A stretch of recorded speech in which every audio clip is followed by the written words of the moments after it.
नमस्कार, मी गौरी सूर्यवंशी. एस मराठीमध्ये आपलं स्वागत. वळूया आजच्या बातमीकडे. महाड नगर परिषद प्राथमिक शाळा क्रमांक 1 मध्ये शालेय मंत्रिमंडळ निवडणूक 2025 ही मोठ्या उत्साहात आणि शिस्तबद्ध वातावरणात पार पडली आहे. विद्यार्थ्यांना लोकशाही निवडणूक प्रक्रियेचा थेट अनुभव देणाऱ्या या उपक्रमाचे विशेष आकर्षण ठरले.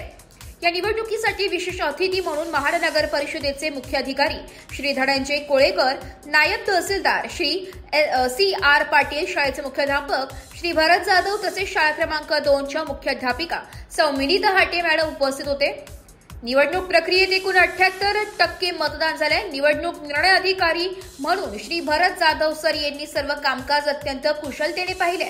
मतदान अधिकारी म्हणून श्री बहिरम सर, सौ माळवते मॅडम व सौ हाटे मॅडम यांनी जबाबदारी पार पडली आहे. तर मतदान केंद्राध्यक्ष म्हणून शाळा क्रमांक 2 च्या मुख्याध्यापिका सौ हाटे मॅडम यांनी काम पाहिले. शिपाई म्हणून आकाश जाधव यांचे सहकार्य लाभले. या निवडणुकीत 3 उमेदवारांनी भाग घेतला होता. चुरशीच्या लढीतून राजेंद्र विक्रांत बागडे या विद्यार्थ्याने बहुमताने विजय मिळवत शालेय मंत्रिपदाचा मान पटकावला. निवडणूक प्रक्रियेनंतर विजयी उमेदवारांचे पुष्पगुच्छ देऊन अभिनंदन करण्यात आले. मुख्याध्यापक श्री जाधव सर यांनी विद्यार्थ्यांचे कौतुक करत लोकशाहीचे मोल सांगितले.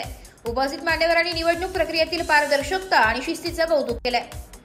एस मराठी न्यूज साठी प्रतिनिधी नितेश लोखंडे, महाड. अशाच नवीन ताज्या घडामोडी जाणून घेण्यासाठी आमच्या एस मराठी न्यूज चॅनलला लाईक करा, शेअर करा, सबस्क्राईब करा आणि बेल आयकॉनला क्लिक करायला विसरू नका.